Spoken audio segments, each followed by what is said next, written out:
Hello Lahat naman tayo nakaka-experience ko kapag high school. Mas maganda kung kapag ikukwento ko yan. Dati nung nag-graduate ako sa elementary, first time ko maka-experience kasi alam nyo na, high school life. Pero bago yun, tignan ko yung mga pangalan kung saan ang section ako papasok. Pero sakto kakastart kong hanapin yung pangalan ko. Ayun pala sa Team A ako. Kaya ayos. At dahil first year na ng klase, ay ang ayoko sa klase ay sa loob ng classroom ay hindi magandang tignan. May sira o may basag sa bintana at hindi pa na-repair sa loob o kaya hindi pag-ayos ng pagsemento. Grabe, as in na talaga. Pa-flag ceremony na lang. Meron yung nasa pinakaharap ako, nananahimik lang, tapos isang dati kong classmate ko ay namamansin sa akin. Hindi ko alam kung anong sinabi niya sa akin. Basta, yung nakita kami ng mga teacher namin ay biglang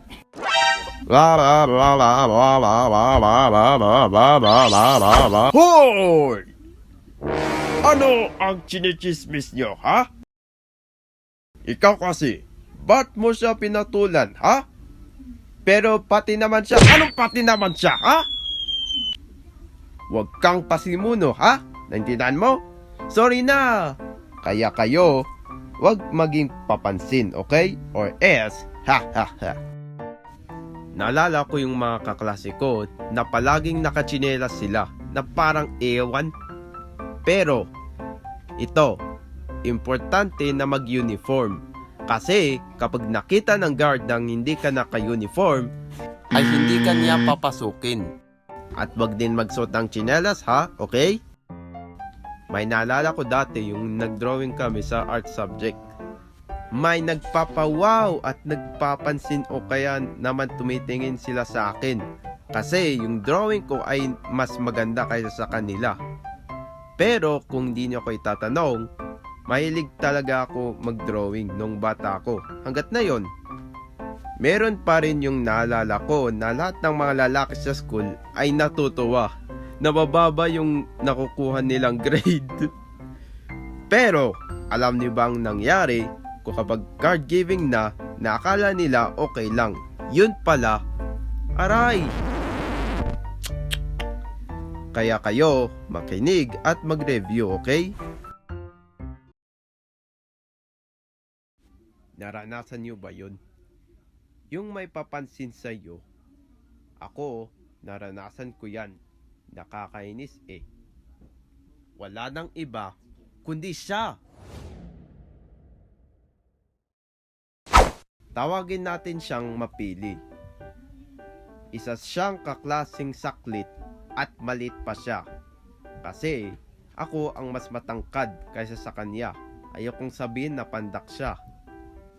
Siya ang pinakaayoko sa lahat. Kasi napakasiga niya. Minsan nang aasar siya. Minsan nagpapasikat siya sa akin. Pero kung hindi nyo ko itatanong, na ako ang pinaka nabibiktima ng pagbubuli nung elementary ako hanggat na yon. Pero na yon, parang mabait na sila. Pero si Mapili naman is grabe na grabe. Napupuno ako sa kanya eh. Parang gusto niyang makatikim siya sa akin eh. Meron pa one time, tuwang-tuwa ako kasi yung pinagalitan ng guro yung mga kaklase ko na nanggugulo sila. Mas lalo yung si Mapili na siya ay papilit na kulitin. Naalala ko pa yung nag-fourth grading na yun. Wala pa yung teacher eh. Napupuno pa rin ako sa kanya na kung ano-ano ang sinabi niya sa akin para magpasikat siya sa akin. Pero alam niyo bang nangyari? Ako, mas batas yung grade ko. Mas better ako. Mas gwapo ako. Mas malakas ako. Ikaw, napakahina mo pa. Kasi ako, may honor ako. Ano, lalaban ka sa akin? Tumigil ka!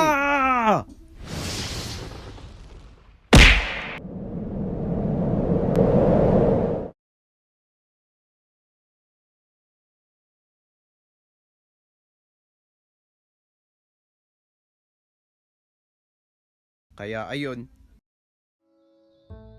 nashock sila sa akin. Hindi ko pala sinadya na sinuntok ko siya. Oh, bakit absent si Mapili? Hindi namin alam kung saan siya. Nakaka-stress talaga kung may bubuli sa'yo. Naalala ko na matatapos na ang klase. Aksakto ay biglang nagka-pandemya. Grade 8 ako noon. Wala akong magawa at hindi na pwedeng lumabas kasi magka-COVID na, diba? Kaya nag-lockdown. Buti na lang may pang-online class at may requirements na tatapusin ko para meron akong matutunan. Hindi pwede nakatunganga ka lang. Meron pa minsan kung di ko alam ang sasagutin ko, kaya nag-research o kaya gumamit ng Brainly. Ganon. Pero hindi ako gumagamit ng ChatGPT. Kaya ang ending, tumaas na ang grades ko. Ayun. At isang araw, na pagkatapos ko tapusin ang grade 8 and grade 9 na pag-aaral ko at wala ng pandemic, mas makaka-experience ko kung matatapos na ang junior high. Naalala ko nga nung grade 10 ako at syempre nananahimik ako para makinig, pero meron pa kasi habang nagtuturo yung math teacher namin, yung mga kaklase ko naman mahilig na manggulo at mangingay. At nairita yung guro namin na biglang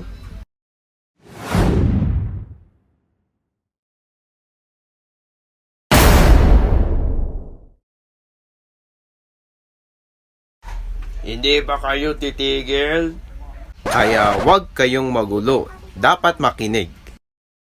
Naalala ko nga ulit, palagi kong napapansin na mahilig na magmuma at mag-vape. And speaking of muma, diyan mahilig ng mga kaklase ko. Pero kayo, hindi basta-basta ang pagmuma. Kasi ganito ang nangyari sa school. Excuse me po, yung may mahilig na magmuma dyan, wag nyong idura sa CR. Lalo na sa labas ng school, nakakadiri tignan. Lahat yung nagmuma, tumayo. Iko-confiscate ko yung muma nyo ah. Kaya tigil sa pagmuma, okay? Hindi healthy yon. At mag-vape. Pareho din sa sigarilyo. Pero akala nyo pang-relax ang vape, hindi healthy sa katawan. Sisirain yung organs mo. Pero yung nasa school, sino amoy sigarilyo dyan? Lahat yung nagsisigarilyo at nag-vape, tumayo! Kayo na naman! At tigil din sa paninigarilyo at huwag mag-vape. Sa science subject, yung may tatanong ng guro sa'yo na ano ang mga symbols ng mga elements. At dahil ako, alam ko na. What is a symbol of iron? Yes! Ma'am F.E., very good, Castro. Palakpakan natin siya. Yay! Sana all! Let's go! Yay! Let's go, my boy! Kayo, may ganyan ba kayo? Share mo lang yan! Sa English subject naman, what is a sound of a frog? Kokak yan! Kokak yan! Kokak yan! Kokak! Hala, class! Sa Tagalog naman ang tunog. I said, what is a sound of a frog? Yes, ribbit. Very good. Yay! Ang OA talaga yung mga kaklase ko na hindi nila alam kung anong ang tunog ng palaka. Sa PE, meron pa yung nagpa-practice kami para sa sayaw ng Galaw Pilipinas. Pero yung iba naman ay kulang sa energy. Yung iba naman ay active. Meron pa pagkatapos namin mag-perform, pinakita ng guro yung grade namin at ako daw ang pinakamataas na grade. Magaling talaga ako sumayaw hanggat na yon. Meron pa yung nabad trip ako sa school. Tulad kay Mapili. Pero wala na siya kasi alam ko nag-drop out na siya.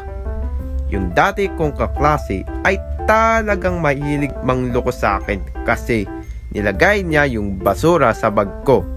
Kaya pala ang daming basura sa bag ko. Hoy, basura mo!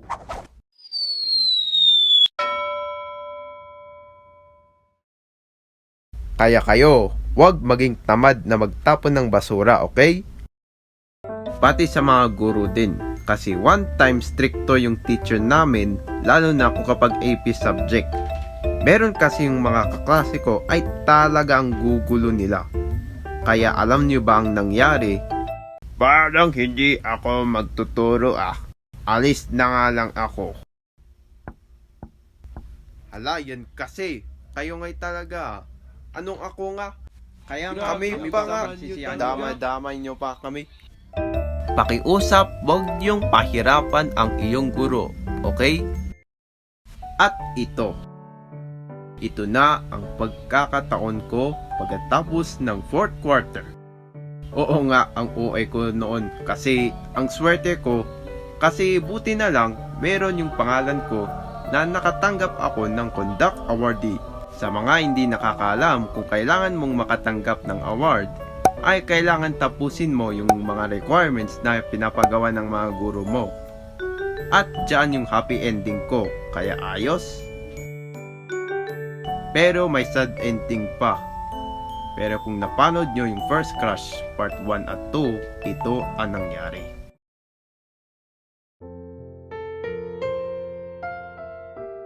Hi May. Hi Jebart. Anong course mo? STEM, ikaw? Ako, Humes. So, dito ka na ulit mag-aral kung senior high? Ala, sorry, sa ibang school na lang ako mag-aral.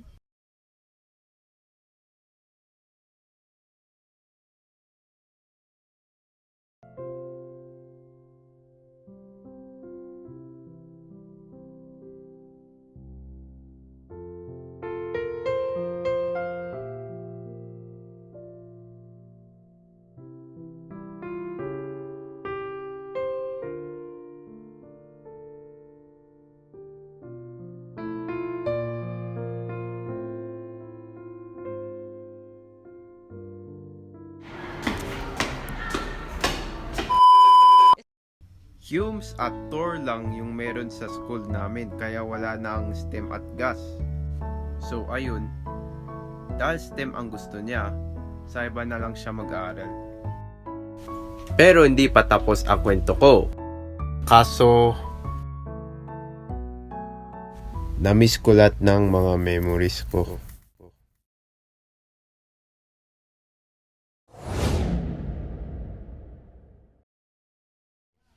Na-miss ko na yung favorite subject ko, lalo na sa arts, sa TLE. Buti na lang, meron yung PE. At syempre, ito na ang importante.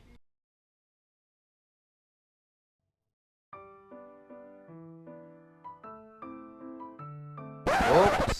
Gusto kong sabihin sa inyo na ito na ang pinakahuling high school life ko. Instant, may good ending pa. Ito na ang mas maganda kong ikwento sa inyo. Naalala ko yung may pinapagawa ng science teacher namin na magtanim kami ng orange at lemon tree. At maganda ito guys. Pagkatapos namin magdala ng gagamitin para panggamit sa pagtatanim. Meron pa yung ilagay sa container, yung tissue at ilagay yung seed.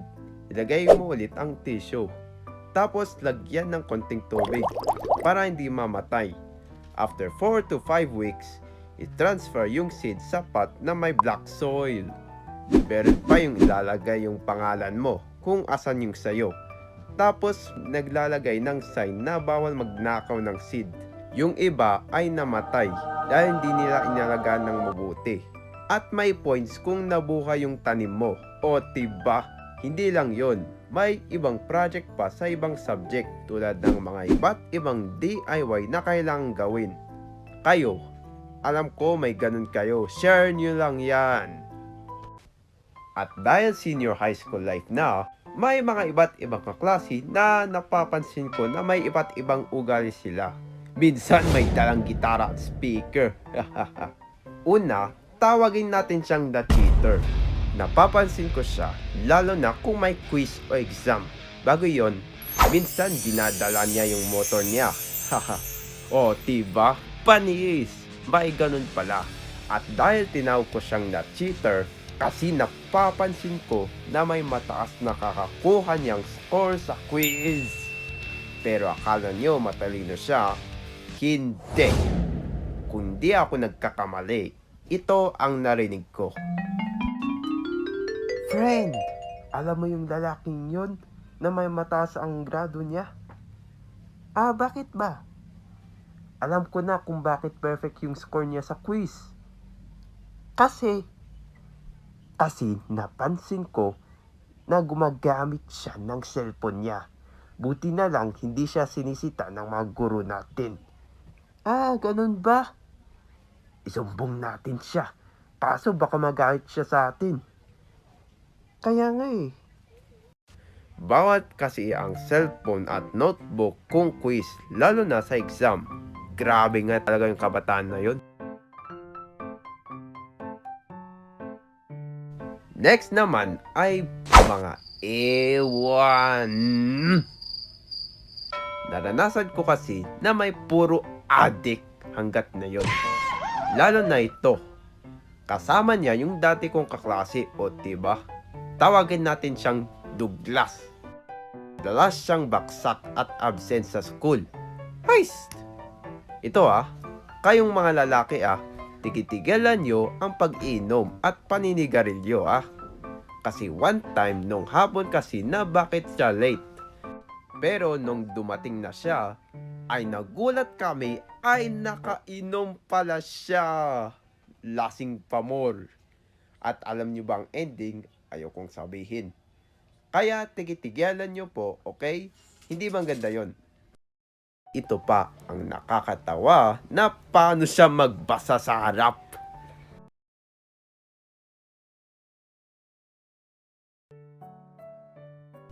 The philosophy is about the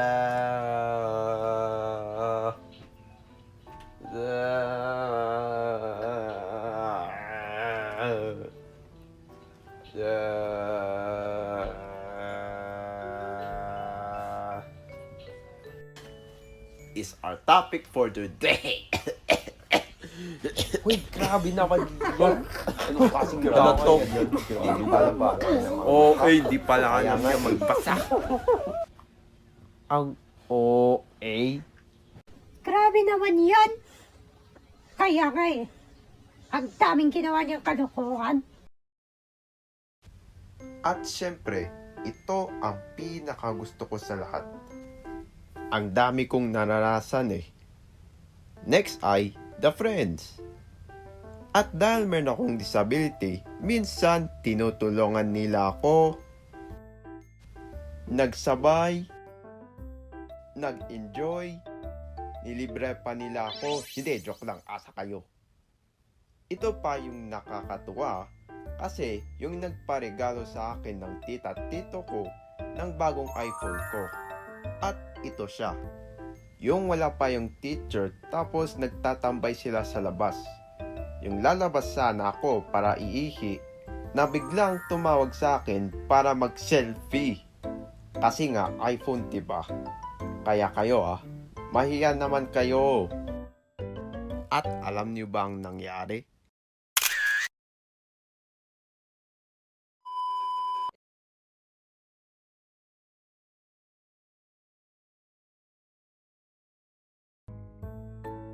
Ito na ang good ending ko. Buti na lang, pauwi na ako nang biglang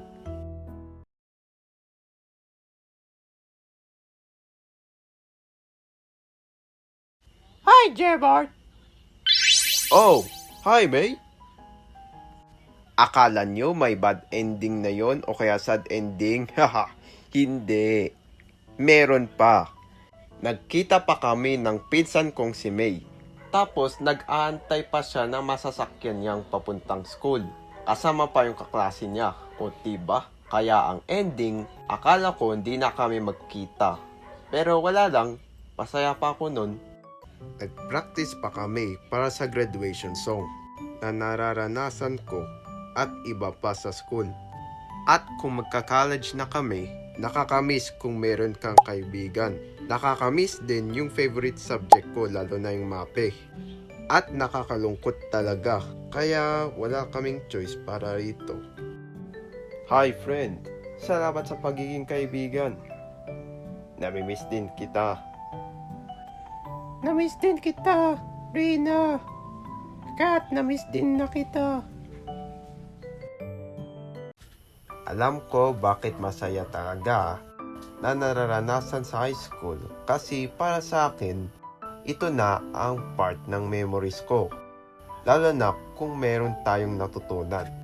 Kahit na-miss natin yung mga guro natin at syempre yung mga kaklase natin. At gusto kong sabihin sa inyo na ako ang pinakamabait na estudyante hanggat ngayon. At gusto ko din sabihin sa inyo na mag-college na ako. At ito na ang pagtatapos ng kwento ko. Tapos ng kwento.